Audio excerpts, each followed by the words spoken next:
Le couscous, c'est le plat incontournable du vendredi. Pour le préparer, rien de plus simple. Il suffit d'avoir un bon couscous, de bons légumes, une bonne viande et bien sûr des épices composées et bien arrangées pour faire une bonne sauce bien parfumée. Je vais placer en premier la viande dans la marmite.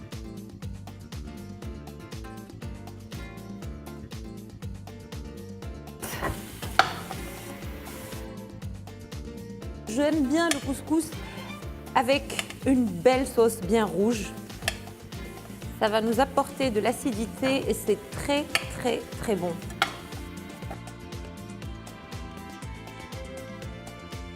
On n'émince pas trop l'oignon. Il faut quand même garder de gros morceaux parce que ça va passer beaucoup de temps sur le feu. Je récupère l'oignon et la tomate et je les rajoute dans la marmite. Voilà. Je vais prendre du concentré de tomate et je rajoute de l'huile, un demi-petit verre d'huile.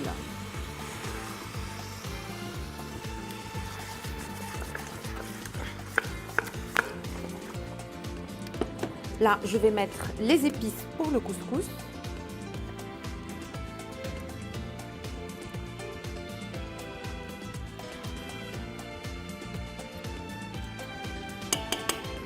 Du sel.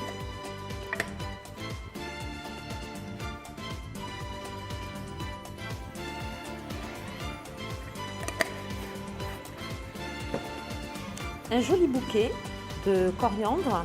Moi, personnellement, j'aime mettre un peu plus de coriandre que de persil parce que la coriandre, ça parfume pas mal. Je vais rajouter un peu d'eau, très peu d'eau, juste le temps de faire revenir tout ça et puis après, je vais couvrir avec la quantité suffisante d'eau pour faire cuire à la fois la viande et les légumes qui vont servir de garniture à mon couscous. Donc, je laisse tout ça mijoter tranquillement pendant une dizaine de minutes. Et pendant ce temps, je vais préparer les pois chiches. Je vais les mettre dans un morceau de mousseline. Je ne serai pas obligée d'aller les chercher dans la sauce après la cuisson des légumes. Je fais un nœud assez large parce qu'il faut laisser de la place pour que les pois chiches puissent gonfler. Et je place. Maintenant, on va passer au couscous. J'ai pris un couscous moyen.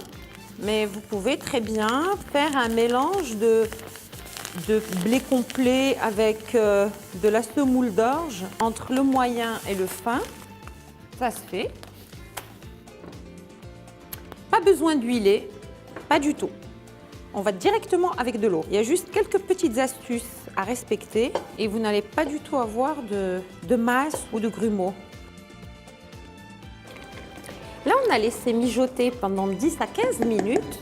On va rajouter de l'eau.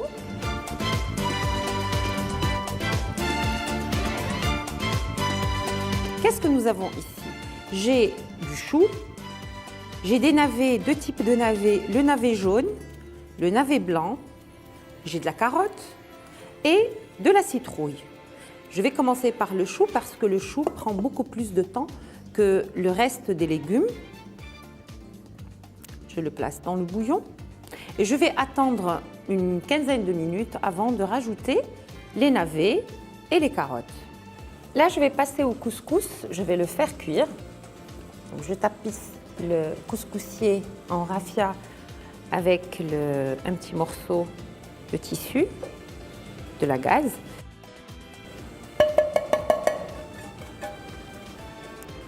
Je vais faire cuire le couscous à la vapeur pendant 20 à 25 minutes. C'est-à-dire qu'il va falloir attendre que la vapeur commence à s'échapper à travers le couscous et comptez 15 minutes avant de le retirer. On va encore l'humecter avec de l'eau, mais avant de l'humecter avec de l'eau, il faut qu'on l'arrose avec un tout petit peu d'huile. On va enduire le couscous avec de l'huile et puis on va bien travailler juste avec une fourchette ou au doigt et on va arroser avec de l'eau. On va laisser absorber et refroidir avant de recommencer la cuisson à la vapeur. Et comme j'ai expliqué en début d'émission, cette opération, il faut la refaire 3 fois.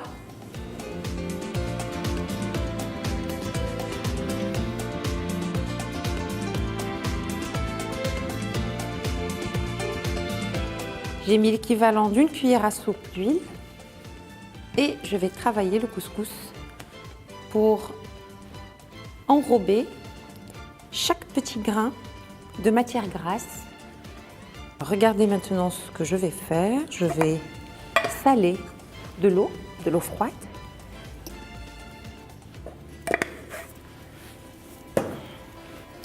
Alors, il faut dissoudre le sel dans l'eau pour bien la saler.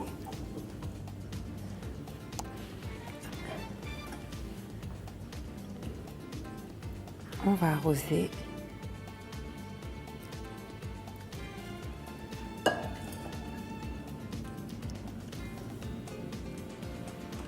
Là, je reprends le travail avec les doigts. Attention, c'est chaud.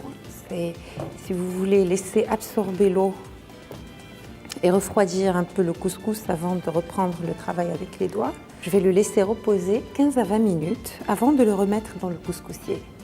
Et c'est parti pour la seconde cuisson du couscous. Là, on va passer aux légumes. Je rajoute les navets, les 2 navets, le navet jaune et le navet blanc et la carotte. Moi, je laisse les légumes entiers parce que ça me permet de les récupérer, puis après, je peux les découper comme je veux. Et puis, ils restent intacts, ils supportent mieux la cuisson. Alors, il me reste un dernier petit bouquet de coriandre. Je vais le rajouter avec la citrouille et la tomate en fin de cuisson.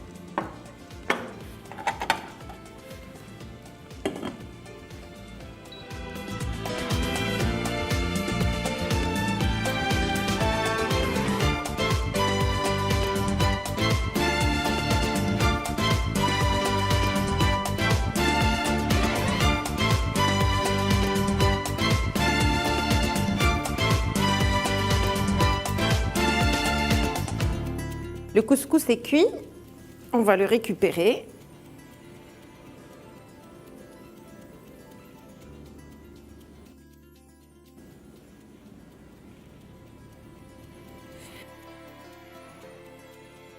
Et on va parfumer le couscous avec du beurre rance. Vous pouvez toujours voir la préparation ou comment préparer le beurre rance à la maison sur TV Choumicha. On en met un tout petit peu, juste pour parfumer. Et je vais essayer de travailler le couscous pour parfumer chaque grain avec le beurre rance. Sinon, vous pouvez le remplacer par de l'huile d'olive. Une chose très importante, c'est qu'il ne faut pas faire refroidir le couscous. Autrement, il ne va pas absorber la sauce, il ne va pas absorber le jus. Donc, il est important de l'arroser, de le servir et de le dresser très, très chaud, je dirais même brûlant.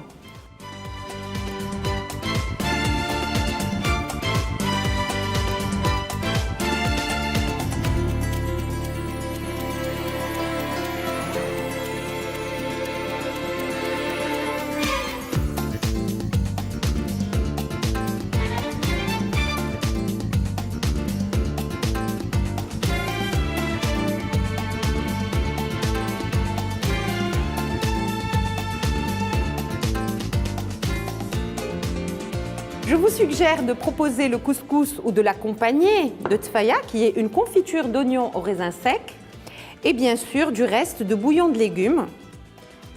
Voilà, j'ai fini et je vous souhaite un excellent appétit.